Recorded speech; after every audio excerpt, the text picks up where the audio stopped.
Em 90 segundos tu não faz nem um miojo, mas eu te ensino as matérias que tu tem até nojo. Então senta aí e começa a quebrar a TP pra ter energia pra tua mente processar e entender que a probabilidade de você e bem neném tá ligada direto aos meus raps também. Então começa com humana, só sei que nada sei, mas sei que saí da vida e pra história eu entrei. Se o clima esquenta e tua caneta falhou, fica tranquilo, a esfera dela dilatou com calor. Eu sou flúor com oxigênio, dá pra completar, evoluir melhor que o Darwin poderia imaginar. Se tinha uma pedra no caminho, pode crer que eu já chutei absoluto no rap. Eu nasci pra ser rei, crio uma sociedade aos modelos de Durkheim. O mecanismo dela própria é que diz pra onde vai minha inspiração. Thomas Edison dizia: é 1% e o restante o trabalho que faz. Então senta o rabo aí que eu vou te ensinar. Sometimes rap is the best way to learn, rapá. Eu não compreendo, pero no puedo hacer. É só estudar e ouvir as dicas que eu dou pra você. Confere suas respostas e faz tudo com calma. Manda bem na redação, faz do fundo da alma. Esse é o tópico frasal, ainda tem argumentação. E a resposta pra você eu deixei na conclusão. Se tá nervoso, se acalma pra mandar bem.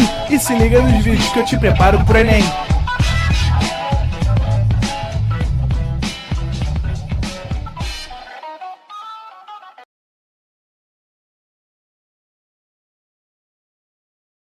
E let's go, Arotão!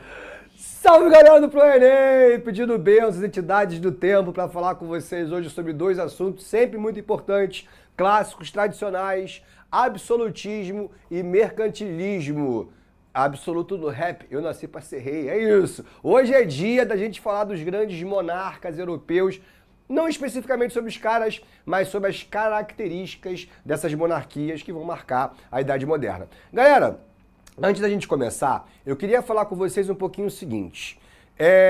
Nossa última aula de Idade Média, que eu falei no mapa, e aí eu terminei falando sobre a tomada de Constantinopla, aquilo ali é o fim da chamada Idade Média, um período de 1000 anos, que foi de 476 até 1453, e agora começa a Idade Moderna. E aí o que eu quero que vocês façam, cara, na cabeça de vocês, tá? Façam... Eu vou pro quadro, vamos lá. Pode ir? Pô, peguei meus diretores de surpresa, mas professionals.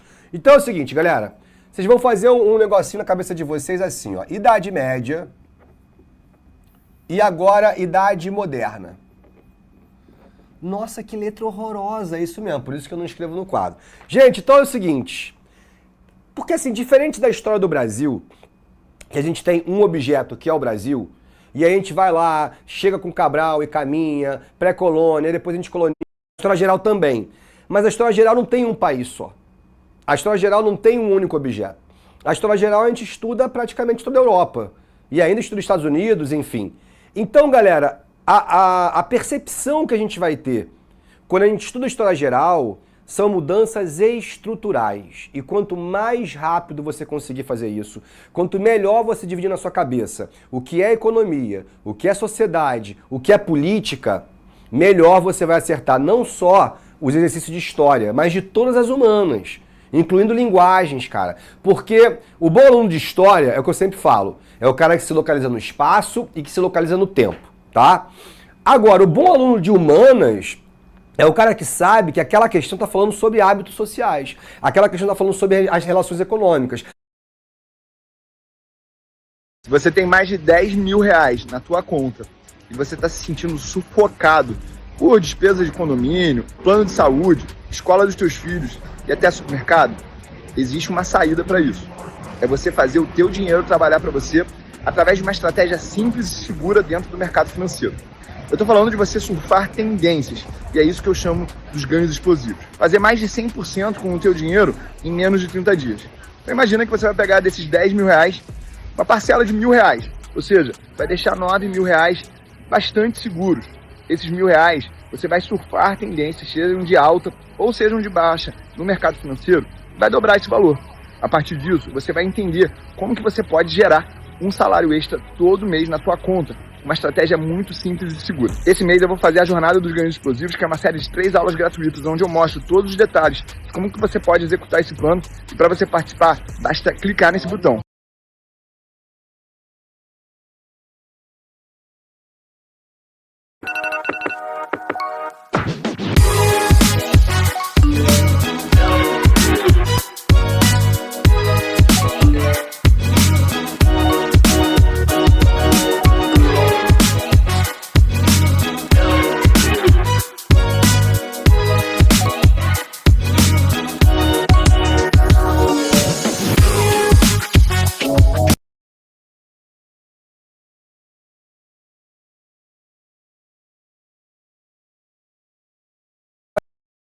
Média, politicamente falando, era descentralizado, agora na Idade Moderna, centraliza, beleza? E qual é o nome da nossa aula? É a aula de hoje, ó. Absolutismo. Beleza? Tá bom? Tá todo mundo engrenado aí? Então vamos lá. Como é que era a relação econômica na Idade Média? Como é que era a economia medieval? Qual era o grande objetivo? Ah, professor, era o burgo. Ah, professor, era a feira. Não, não era. Porque quando chega a cidade, quando chega o burgo, quando chega o comércio, já é para acabar com a Idade Média. Se ligaram? Então, qual é a relação econômica medieval? Alguém já me respondeu aí?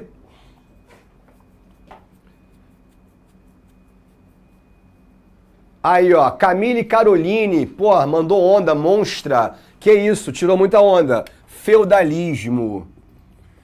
Então, cara, é o que eu sempre falo pra vocês, tá?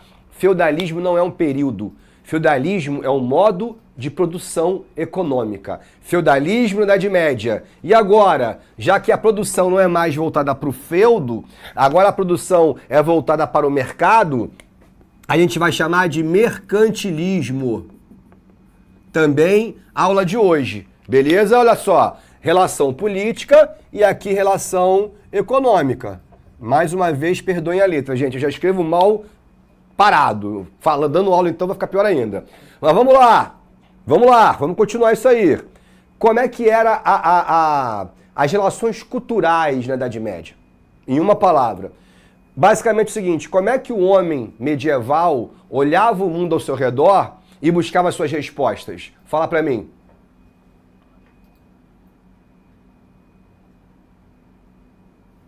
E aí?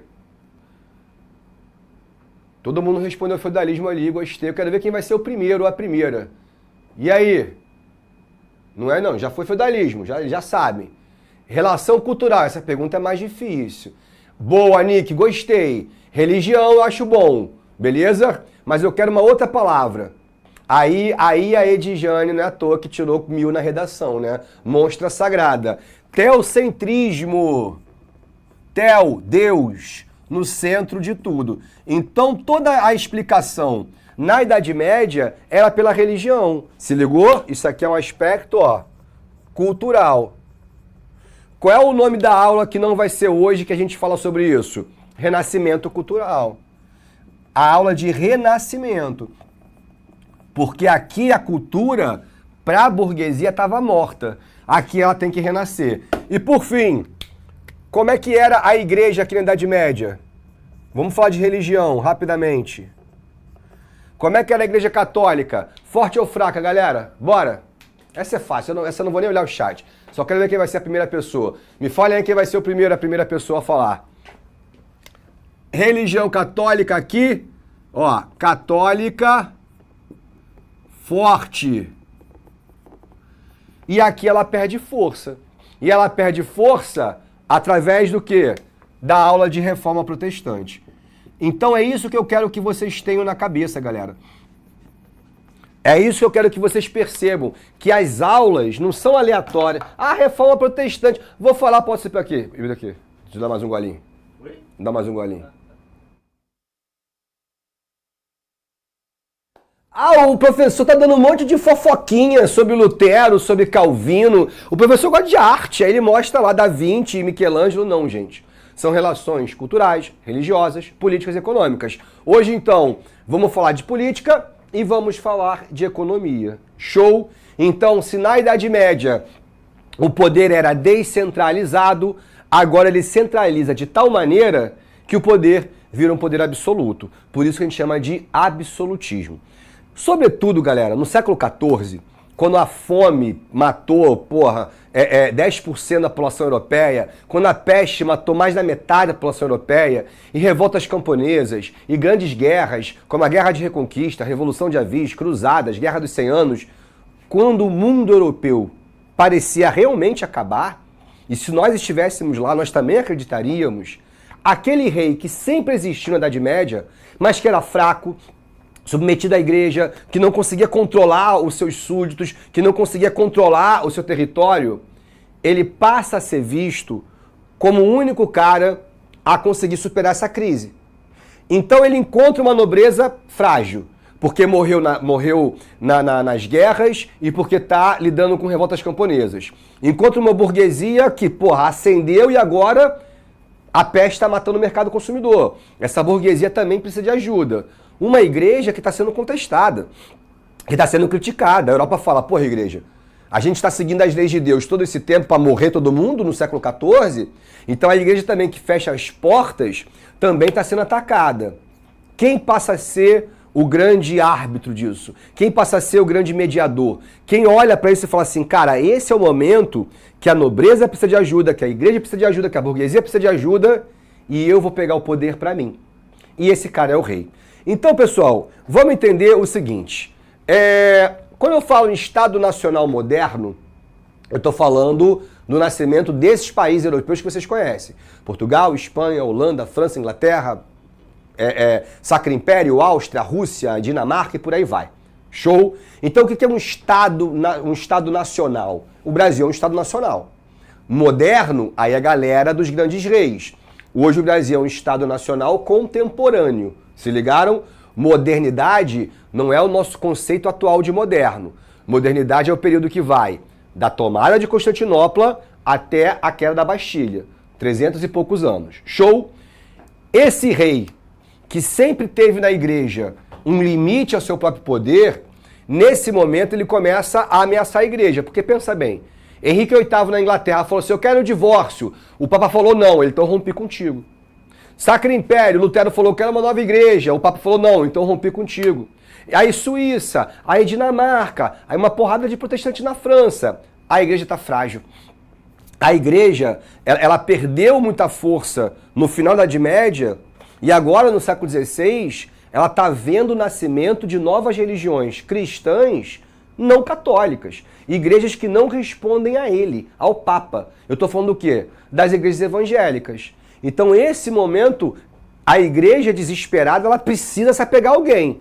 Se esse rei foi católico, é nele que ela vai se apegar. Agora, se o rei vai sustentar a igreja, se o rei vai isentar a igreja, se o rei vai proteger a igreja, e se o rei vai ainda ser responsável pela expansão da fé católica, como é o caso principalmente de Portugal e Espanha, que trouxeram o catolicismo para a América, o rei quer alguma coisa da igreja, certo? E o que o rei quer da igreja? Sustentação ideológica. Então o rei quer que a igreja chegue lá na sua paróquia, na sua capela, na sua igreja, na sua catedral e fale, olha, o rei é o enviado de Deus. Olha, o rei é um representante de Deus. Ele não pode ser Deus. Ninguém é Deus. Mas ele pode ser o enviado. E aí dessa maneira, quando o plebeu, quando o burguês, quando o camponês, quando o operário vê do próprio padre que ele confia a mensagem de que o rei é um Deus na terra, um enviado de Deus na terra, ele fala, não posso ir contra o rei, porque se for contra o rei, eu vou contra quem? Eu vou contra Deus. E contra Deus ninguém vai. Entenderam a ideia? Ou seja, eu estou sustentando ideologicamente a posição do rei. Ah, professor, mas era um poder muito grande. Claro que era, pessoal. Mas pensa bem, hoje em dia não é grande? Me fala aí um presidente do Brasil, das dezenas que nós tivemos, que declaradamente falou assim, eu sou ateu. Fala um. Não existe. Ah, professor, mas já teve já. Tu acha que Fernando Henrique Cardoso, antropólogo, já viu antropólogo religioso? Mas para fazer campanha ele foi na igreja. Dilma Rousseff, economista da USP, tu acha que ela era religiosa? Mas para ser candidata a presidente, teve que ir para a igreja. Não adianta. Se hoje, em pleno século XXI, o brasileiro não desassocia a religião de política, tu imagina no século XVI, cara. Então a igreja, ela fundamenta ideologicamente o poder do rei.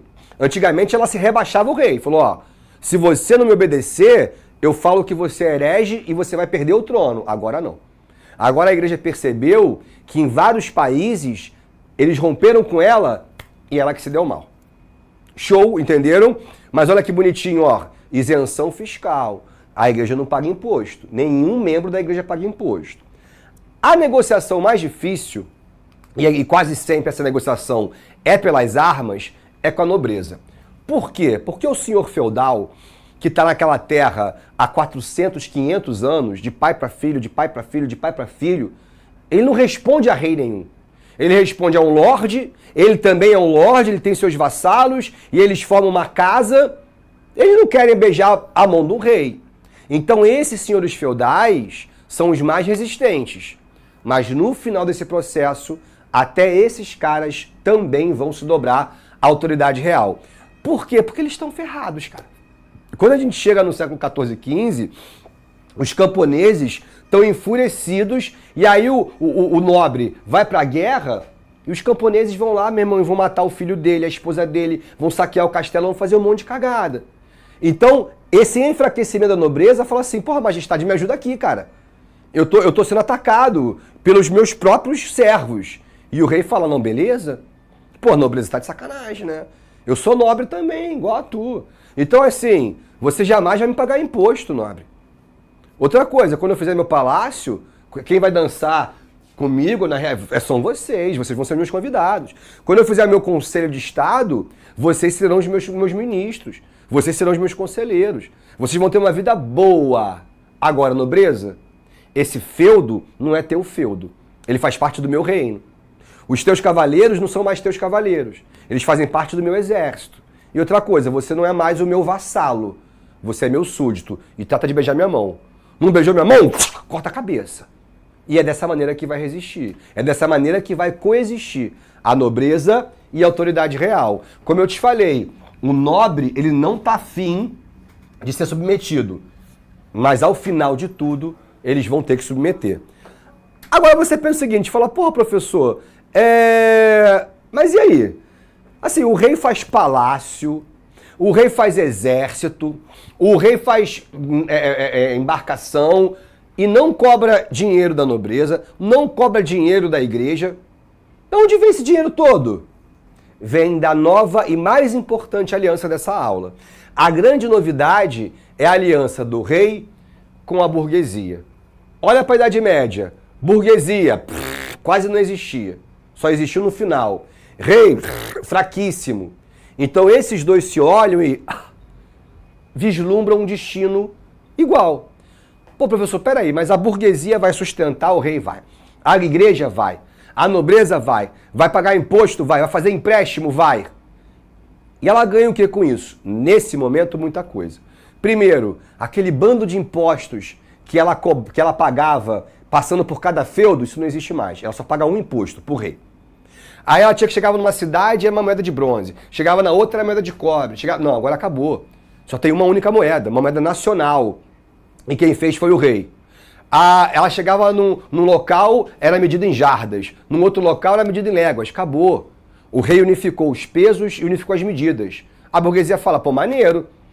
Tá valendo a pena eu pagar esse imposto. Porque o rei colocou polícia nas estradas, o rei derrubou as taxas dos feudos, o rei unificou peso, unificou medida, unificou moeda, ainda vai me dar, sabe o quê?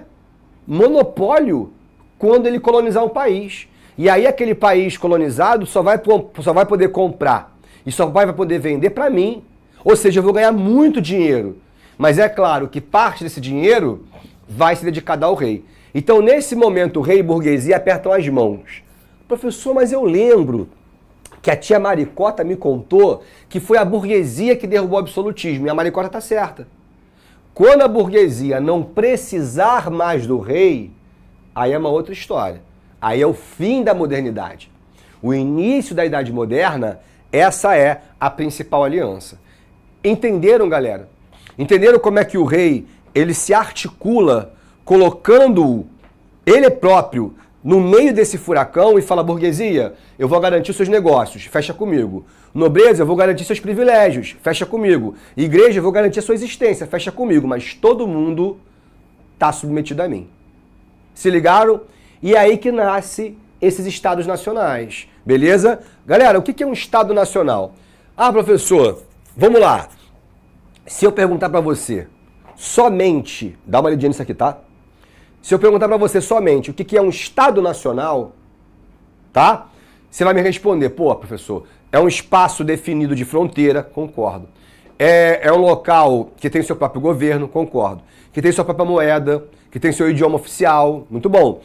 que tem um exército permanente profissional, que tem uma bandeira, que tem uma seleção de futebol. Não é isso? Isso é um Estado nacional. Agora, um Estado nacional moderno é tudo isso, tirando o futebol, que só vai nascer no século XIX, aliás, saudações rubro-negras, né? Campeão mais uma vez. Mas quais são as características do Estado Nacional moderno? Aí você tem que saber. Sociedade estamental. E o que é uma sociedade estamental? É aquela ideia, primeiro Estado, os que nasceram para rezar, clero. Segundo Estado, os que nasceram para guerra, nobreza. E terceiro Estado, a burguesia e o povo. Por que a burguesia e o povo? Todo mundo é povo, mas a burguesia tem grana. Então isso dá a ela um outro status, tá bom? Não é um outro status, ela tá no terceiro estado, mas ela tem grana para viver bem. Então é diferente da vida do pobre, beleza? Então o Estado Nacional moderno, sociedade estamental, que preserva privilégio do clero da nobreza e a total centralização do poder nas mãos do rei. Entenderam isso? Então quando eu falo mesmo idioma, mesma cultura, exército, constituição, peso e medida, tudo isso aqui são características do Estado Nacional. Brasil hoje. Agora, centralização, mercantilismo e sociedade estamental, aí são características específicas do Estado Nacional moderno. De boa? Tranquilões? Meus diretores, você pode colocar só para minha hora, só para eu controlar o tempo? Senão daqui a pouco eu viajo mesmo.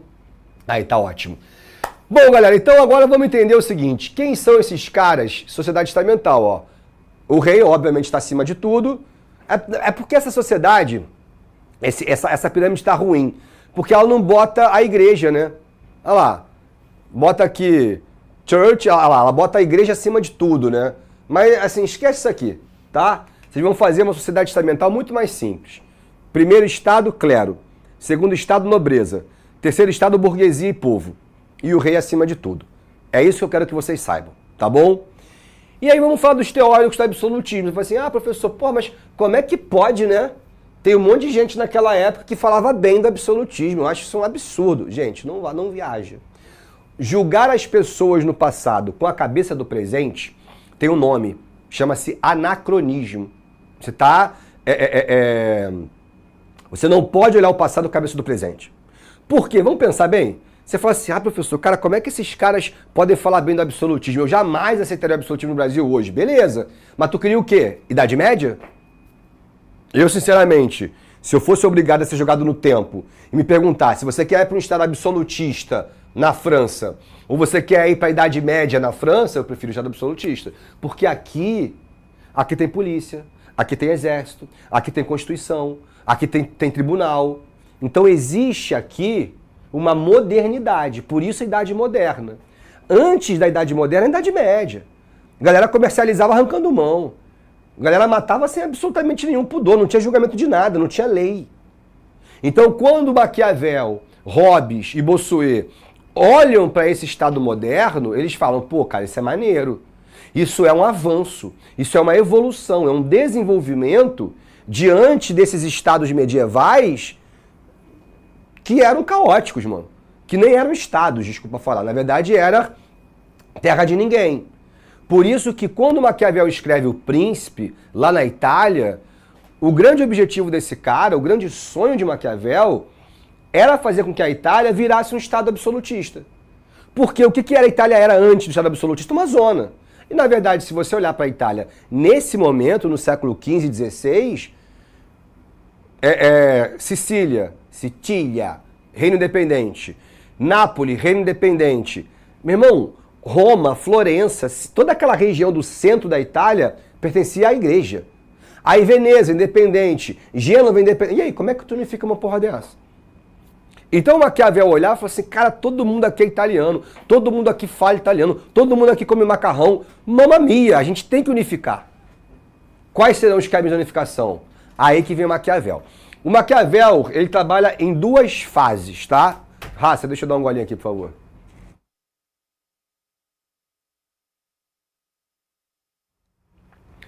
A primeira parte do Maquiavel é como chegar ao poder.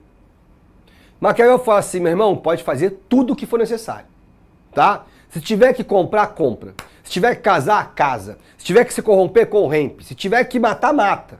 Ele nunca falou que tem que matar. Mas se for necessário, o faça. Ah, professor, daí que vem aquela frase, os fins justificam os meios? Exatamente. Então, o que é o fim para o Maquiavel? É a unificação. É o Estado absolutista. É a formação de um único Estado italiano. Esse é o fim do Maquiavel. Os meios para ele não importa. Ah, professor, mas o meu professor de sociologia falou que essa frase não é do Maquiavel. Eu não tô nem aí. Ó, porque ela representa exatamente o que Maquiavel quer dizer. Você quer uma outra frase, então? Vamos lá, cadê? O soberano não deve medir. Não é essa página, não. O soberano não deve prender-se a conceitos morais para alcançar o poder. Cacete. Porraça, se você não se prende a conceito moral, como é que tu vive? Eu vou roubar, eu vou matar. É o que ele está falando, ou seja, é isso, o fim justifica o meio. Então essa frase tem tudo a ver com Maquiavel, mesmo que não seja dele. Show? Entenderam isso? Não se deve prender-se a conceitos para alcançar o poder. Show, então faça o que tiver que fazer. Aí ele vai trabalhar com outra coisa, que é o seguinte, depois de chegar ao poder, como é que você o mantém? Como é que você exerce autoridade? Aí que vem a parada. Maquiavel trabalha com duas palavras muito poderosas, o amor e o respeito. Se ligou? A gente respeita um monte de gente. A gente geralmente respeita quem nos trata bem, a gente respeita quem a gente admira, a gente respeita pessoas que nos despertam um sentimento de concordância. Então, por exemplo, eu não moro com meu pai há 20 anos, mas toda vez que eu vou na casa do meu pai, lá em Maricá, meu pai aposentou, tá morando na praia, ele me dá ordem o dia inteiro. Filho, pega uma cerveja pra mim na geladeira. Filho, pega a escada. Filho, pega a... Puta merda. E eu obedeço. Por quê? Porque eu amo e respeito meu pai. Se ligou? Agora, o problema é que o Maquiavel acha que a autoridade baseada no amor, ela é frágil. Eu vou te dar um exemplo pesado, tá, gente? Jeremias sempre amou o pai e a mãe, sempre obedeceu o pai e a mãe, nunca disse não pro pai e a mãe. Com 17 anos de idade, ele chega em casa e vê o pai batendo na mãe. E imediatamente ele empurra o pai, puxa a mãe e fala, pai, para. O pai levanta e fala, sai da minha frente, Jeremias. Jeremias sai? Não sai. Filho que é filho não sai. Não vai deixar encostar na tua mãe. Porque naquele momento, não é que o amor acabou, mas acabou o respeito. E aí quando acaba o respeito, acaba a autoridade. O pai pode falar 1000 vezes, ele não vai sair. E aí o pai foi embora. Jeremias botou a mãe para dormir, saiu de casa, sentou na calçada, falou, porra, o que tá acontecendo, meu irmão? Caraca, nada a ver. Meu pai, que merda, blá, blá, blá. De repente ele sentiu uma mão gigantesca assim, ó, no ombro dele. Quando ele olha, é o Djalmão. Miliciano, matador, 42 homicídios, 2 pistolas na cintura, falou assim, pô, Jeremias, o meu pitbull cagou minha varanda toda. Vai limpar pra mim, vai? Bora, moleque. Raça, Jeremias vai ou não vai? Na hora. Na hora. Jeremias ama Djalmão? Nem um pouco. Ele respeita o Djalmão? Aí é uma pergunta estranha, né? Certo? Por que é estranha? Porque ele não respeita de verdade, mas ele acabou de obedecer. Por isso Maquiavel fala, o respeito, o medo é um falso respeito necessário. Melhor um príncipe temido do que um príncipe amado. Aí Maquiavel, ó, tira a cara dele. De bom moço. E ele tá dizendo, é bom cortar a mão do ladrão em praça pública, é bom cortar a língua do cagueta, do X9, é bom enforcar o desertor, porque o amor é frágil. A autoridade baseada no medo é muito mais eficiente. Se ligaram? Beleza? Tranquilão? Bom, aí vem o Hobbes. Repara que ele já é um pouquinho mais pra frente do Maquiavel. Ele viveu na Inglaterra, e a Inglaterra já era um país unificado. Mas a Inglaterra sempre teve parlamento, desde o século XIII, com a Magna Carta. E o Hobbes, ele viveu na corte do Charles I, que eu vou te contar mais pra frente. E ele é safadinho, cara, porque ele pega no nosso defeito. A grande frase dele é, o homem é o lobo do homem, porra. Quando o estudante escuta essa frase, ele fala, pica, que isso, gênio, né? Como é que o homem não é o lobo do homem? O homem mata o homem. O homem assassina, sequestra. Então é verdade, ô Hobbes. Torra, é isso aí, brother. Né? O homem é o lobo do homem. É a frase mais citada no Enem. Não façam isso, pelo amor de Deus, na redação do Enem. A grande parada é que o que você não percebe é que ele está ressaltando a animalidade do homem para justificar o poder do rei. Então ele fala, o rei, ele é o árbitro dessa alcateia. Ele é o árbitro desse bando de selvagem. Por isso que ele tem que existir. E a autoridade dele não pode ser questionada. Entendeu? Essa é a grande parada. Ele é um contratualista, ele propõe um contrato social. O rei tem que garantir a paz. Mas para ele garantir a paz, ele não pode ser questionado. Se ele não pode ser questionado, o povo perde o quê? A sua própria liberdade. Aí é complicado, né, Hobbes? Porque não, beleza. Eu posso confiar num rei que seja o Mahatma Gandhi. Todo mundo é o Mahatma Gandhi? Não. Então como é que eu sei que aquele bebê que está na barriga da rainha, eu não sei se ele vai ser corrupto, eu não sei se ele vai ser honesto, eu não sei se ele vai ser tolerante, eu não sei se ele vai ser fanático religioso, eu não sei se ele vai ser vascaíno, eu não sei se ele vai ser sofredor, se ele vai ser feliz flamenguista, eu não sei de nada desse cara. Mas o que eu sei daquele bebê é que quando ele nascer, ele já tem autoridade para tirar a vida da minha filha. Aí chega lá o guarda e fala assim, majestade, esse cara roubou, corta a mão dele. Não, mas ele roubou porque minha família estava morrendo de fome, corta a língua dela. Larga minha mãe, perdi esse moleque. Fala, porra, meu irmão. E outra coisa, né? A gente esquece um princípio básico, que se o homem é o lobo do homem, a gente não pode esquecer que o rei é um homem também. Entenderam a jogada do Hobbes? O Hobbes, ele animaliza para justificar o absolutismo. Por isso que eu falo que ele é safadinho. Agora, aí chega e sempre tem um que dá o pé na porta e fala assim, ó, fuck you, vou aumentar isso aqui pra qualquer coisa, vou jogar pro alto mesmo, não tô nem aí. A galera sempre estica a corda, o máximo que puder. Porque assim, pô, meu irmão, governar pelo medo funciona. A gente já viu como é que já funcionou com o franquismo, com o salazarismo, com o nazismo, etc. E com os absolutismos também. Mas um dia, meu irmão, se a mãe estiver vendo o filho morrer de fome, dane-se o medo, tu enfrenta. Ah, governar por um contrato social. Beleza. Você pode governar, mas um dia tu rasga o contrato. Agora, sabe quando tu nunca vai contra? Tu nunca vai contra a tua fé. E aí quando Jacques Bossuet viveu na corte de Luís XIV, o Rei Sol, quando esse cara fala, olha, o rei é o enviado de Deus, e se rebelar contra ele é se rebelar contra a própria divindade, aí, meu irmão, aí é sacanagem mesmo. Aí é covardia. Porque, cara, se hoje a galera ainda muito humilde, ignorante, acredita, porra, na imensa bondade, honestidade, um monte de coronel, imagina nessa época, cara, quando o próprio padre, bispo, cardeal, que ele é um cardeal, o Jacques Bossuet, fala assim, olha, se você for contra o rei, você vai contra Deus. Ninguém vai, meu irmão.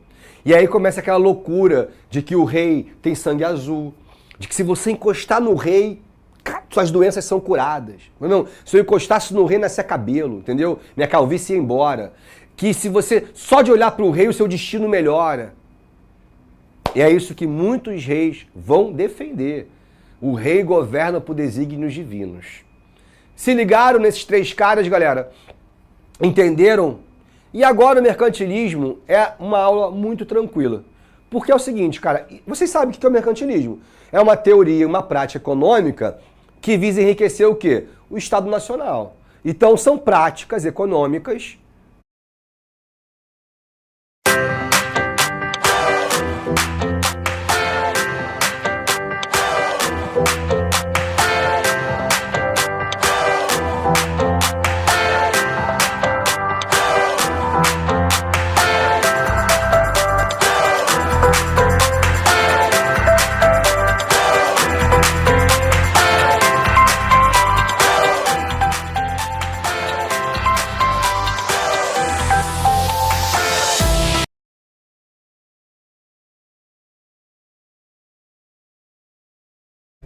Você no controle dos seus processos judiciais.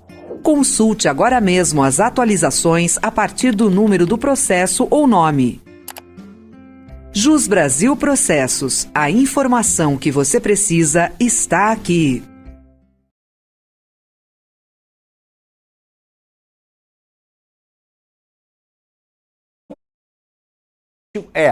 Mas não é o capitalismo que a gente conhece.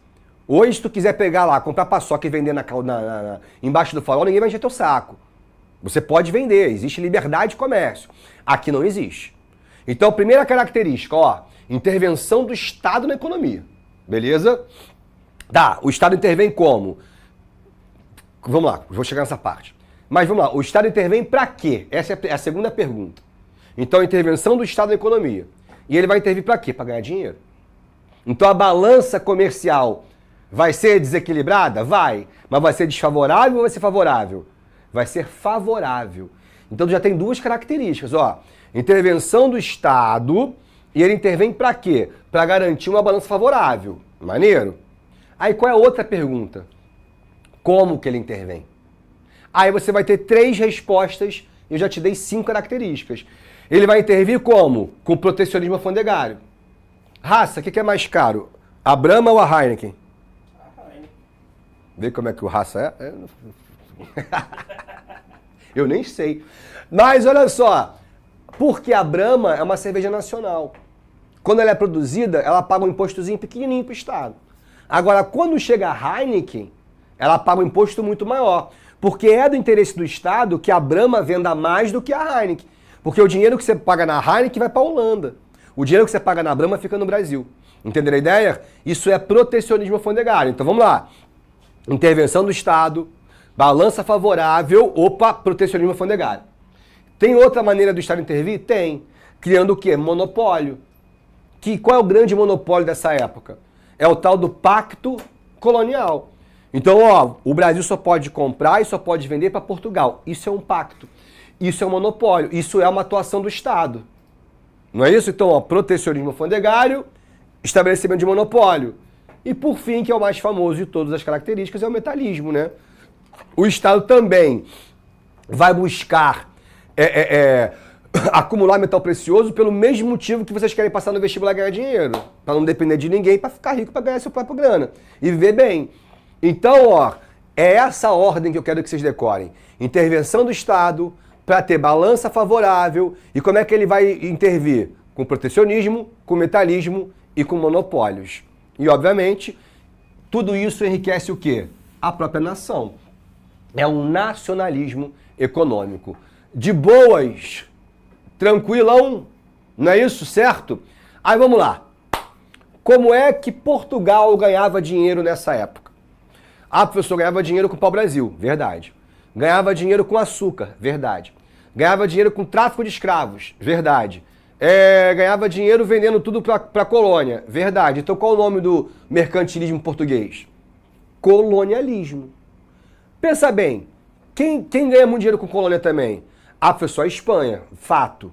Mas a Espanha tem mita, encomienda, plantation, um monte de coisa. A gente está falando de um império que ia lá, meu irmão, de Oregon, nos Estados Unidos, até a Patagônia, na Argentina. Agora, qual vai ser a grande fonte de renda colonial da Espanha? Metal precioso. É tanto metal, que você vai ver a Casa de Papel e aquele ouro lá que os mascarados tentaram roubar, ainda é ouro da Espanha, ainda é ouro colonial. Aconteceu uma revolução dos preços, tamanha quantidade de ouro que a Espanha colocou para dentro. Então é metalismo? É metalismo. Mas o Andrei, excelente monstro, já mostrou que é um metalismo diferente, mano. É um metalismo catalisado, que a gente vai chamar de bulionismo. Tá ali, ó. Já vou passar o slide, tá? É só que eu quero que vocês pensem comigo. Tá tudo no slide bonitinho. Aí vamos lá. Pensa na Holanda. A Holanda, ela ganhava dinheiro transportando e refinando açúcar. Verdade. Ela também ganhava dinheiro transportando e vendendo especiarias. Ela também ganhava dinheiro emprestando dinheiro. Ela também ganhava muito dinheiro transportando a mercadoria dos outros. Repararam como é que a Holanda, ela não precisa de colônia? Porque ela ganha dinheiro com o quê? Com atividade comercial. Então a gente vai chamar a Holanda de quê? De comercialismo. Muito semelhante à Inglaterra, que a gente vai chamar de comercialismo inglês. Qual é a grande diferença do comercialismo holandês para o inglês? A Inglaterra estava um passinho só à frente da Holanda, porque ela já estava investindo na produção de manufatura. Então, se você chegasse lá no século XVI, XVII e quisesse comprar sapato, chapéu, tecido, quisesse comprar pólvora, quisesse comprar vidro, quisesse comprar tinta, quase todas essas mercadorias seriam na Inglaterra. Então não é que a Inglaterra está fazendo revolução industrial porque ainda está cedo para isso, mas ela está caminhando para lá. Ela está caminhando para produzir aquilo que não existe. E aí, meu amigo, você cobra o que você quiser em uma manufatura. Manufatura, aquilo que é produzido com as mãos. Tá? É uma fábrica. Ainda não é o industrialismo, mas já é bem parecido. E aí, cara, o que você não pode não saber é o colbertismo da França. Esse cara foi ministro da Economia, e ele foi ministro da Economia tanto do Luís XIII como do Luís XIV. Brabo, esse cara mandou construir um canal que corta a França inteira, que vai lá do Mar do Norte até o Mar Mediterrâneo.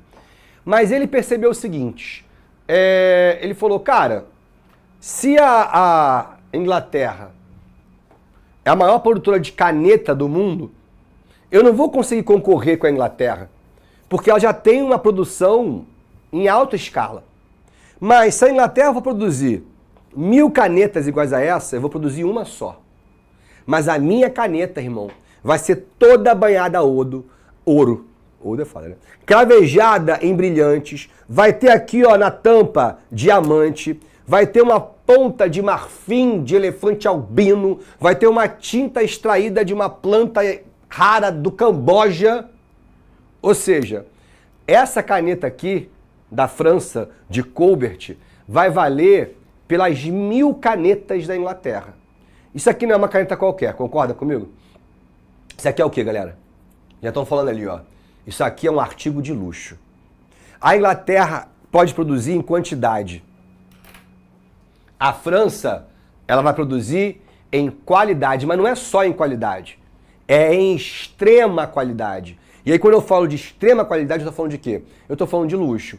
O que eu acho mais incrível é que é uma característica francesa que ela mantém até hoje, cara.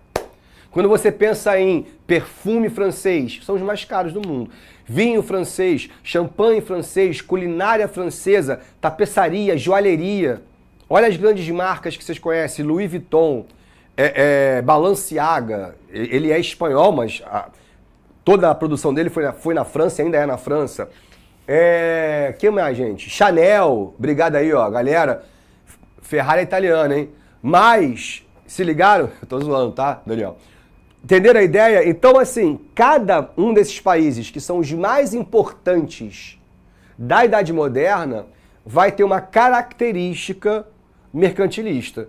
Isso aqui é importante, tem que saber. Semana que vem, se eu não me engano, a gente volta a falar de Brasil, de invasões holandesas, mas essa história eu te conto na semana que vem. Fui! Assista nossas aulas a hora que você quiser. Vem com o Pro, o cursinho online que mais aprova no Enem. Assine em proenem.com.br.